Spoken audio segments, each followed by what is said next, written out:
Hi friends, இந்த வீடியோவில் Warren பஃபெட்டுக்கு ரொம்பவுமே பிடிச்ச ஒரு இன்வெஸ்ட்மெண்ட் ஆப்ஷனை பற்றி தான் நாம் பார்க்க போகிறோம். பிகினர்ஸ்க்கும் ரெகுலராக இன்வெஸ்ட் பண்ணுறவங்களுக்கும் தெரியாத நிறையா விஷயங்களை இந்த வீடியோவில் நாம் டிஸ்கஸ் பண்ணியிருக்கோம். நீங்கள் எடுக்கிற உங்களுடைய ஸ்மார்ட் இன்வெஸ்ட்மெண்ட் டெசிஷன்ஸ் தான் உங்களை பணக்காரங்களாக ப்ரொமோட் பண்ணுது. நாங்கள் போடுற இந்த ஃபைனான்ஷியல் நாலேஜ் வீடியோஸ் மூலமாக நீங்கள் 10 டைம்ஸ் பெட்டரான ஸ்மார்ட் இன்வெஸ்டராக ஆகிடுவீங்க. இதுதாங்க மணி ஸ்கொயரோட லட்சியமும் கூட. இந்த மாதிரி உங்கள் ஃபைனான்ஷியல் அவேர்னஸை இம்ப்ரூவ் பண்ண நீங்கள் எங்கள் சேனலை சப்ஸ்கிரைப் அண்ட் ஃபாலோ பண்ணிக்கோங்க. உங்கள் ஃப்ரெண்ட்ஸ் அண்ட் ஃபேமிலிஸ்க்கும் ரெக்கமெண்ட் பண்ணிவிடுங்க. வாங்க நம்ம டைம் வேஸ்ட் பண்ணாமல் வீடியோக்குள்ளே போயிடலாம். வாரன் பஃபேவுக்கு மிகவும் பிடித்தமான இன்வெஸ்ட்மெண்ட் ஆப்ஷன் இண்டெக்ஸ் ஃபண்ட்ஸ் தான். ஆமாம், இந்த இண்டெக்ஸ் ஃபண்ட்ஸ்னால் என்ன? இண்டெக்ஸ் ஃபண்டும் அது பேர் சொல்கிற மாதிரி ஒரு வகையான ஃபண்டு ஆப்ஷன் தாங்க. இப்போது இந்த ஃபண்ட்ஸுகளை நாம் 3 லார்ஜ் கேட்டகரிஸாக பிரிக்க முடியும்.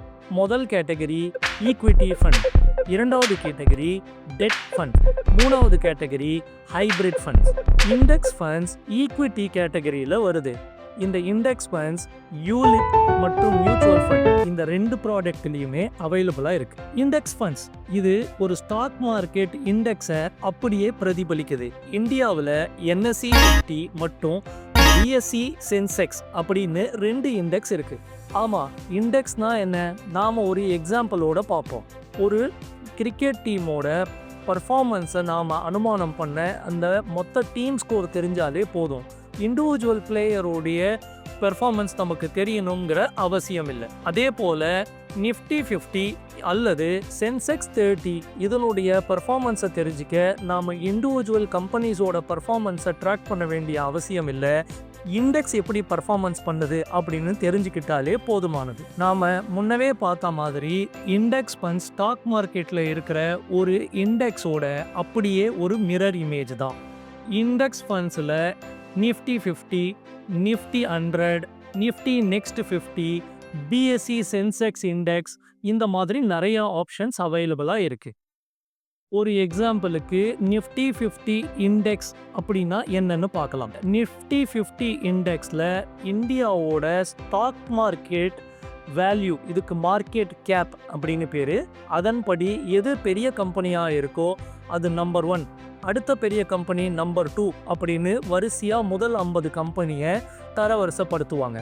இந்த 50 கம்பெனியின் மொத்த ஸ்டாக் மார்க்கெட் மதிப்பு என்ன அப்படின்னு ஆட் பண்ணி அதில் ரிலையன்ஸ் எவ்வளோ பர்சன்டேஜ், அதில் HDFC எவ்வளோ பர்சன்டேஜ் அப்படின்னு 1 to 50 வரைக்கும் வரிசைப்படுத்தியிருப்பாங்க. இந்த இன்வெஸ்ட்மெண்ட் பர்சன்டேஜை அப்படியே மிரர் இமேஜ் பண்ணி இந்த கம்பெனியில் எவ்வளோ பர்சன்டேஜ் இருக்குது அப்படின்றத அப்படியே ரெப்ளிகேட் பண்ணுவாங்க. எக்ஸாக்டாக இண்டெக்ஸினுடைய மிரர் இமேஜ் தான் இந்த இண்டெக்ஸ் ஃபண்ட்ஸ். இந்த இண்டெக்ஸ் ஃபண்ட்ஸை 6 மாத காலமோ இல்லை 1 வருஷ காலத்திலேயோ திரும்பியும் அட்ஜஸ்ட் பண்ணுவாங்க. இதனால் இதுக்கு பாசிவ் ஃபண்டு மேனேஜர் இருந்தாலே போதுமானது. இந்த இண்டெக்ஸ் ஃபண்ட்ஸை இந்த ஃபண்டு மேனேஜர்ஸ் அவங்க ஃபண்டுக்கான பெஞ்ச் மார்க்காக எடுக்கிறாங்க. இதில் இருக்கிற இந்த பர்சன்டேஜ் விகிதத்தை எந்த கம்பெனியில் ஏற்றணும் இல்லை எந்த கம்பெனியில் இறக்கணும் அப்படிங்கிற டெசிஷனை இந்த ஃபண்டு மேனேஜர்ஸ் எடுக்கிறாங்க.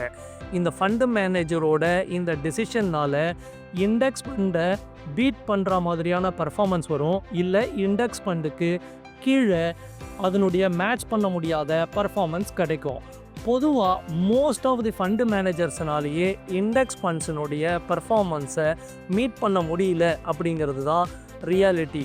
இந்த ஃபண்டு மேனேஜர் ஆக்டிவாக இருக்க வேண்டிய காரணத்தினால இந்த சாதாரண மியூச்சுவல் ஃபண்டுக்கு இண்டெக்ஸ் ஃபண்ட்ஸை விட சார்ஜஸ் ரொம்பவே அதிகமாக இருக்குது. இதனால தாங்க வாரன் பஃபே இண்டெக்ஸ் ஃபண்ட் அவருக்கு ரொம்பவுமே பிடிச்ச பெஸ்ட் ஆப்ஷன் அப்படின்னு ரீட்டைல் இன்வெஸ்டர்ஸ்க்காகவே சஜஸ்ட் பண்ணுறாரு. இண்டெக்ஸ் ஃபண்ட்ஸில் இன்வெஸ்ட் பண்ண மினிமம் இன்வெஸ்ட்மெண்ட்டாக 500 ரூபாய் இருந்தால் கூட பண்ணலாங்க.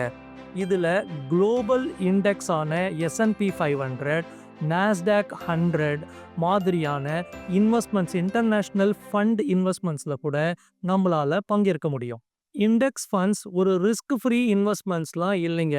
Mutual funds R subjected to market risk.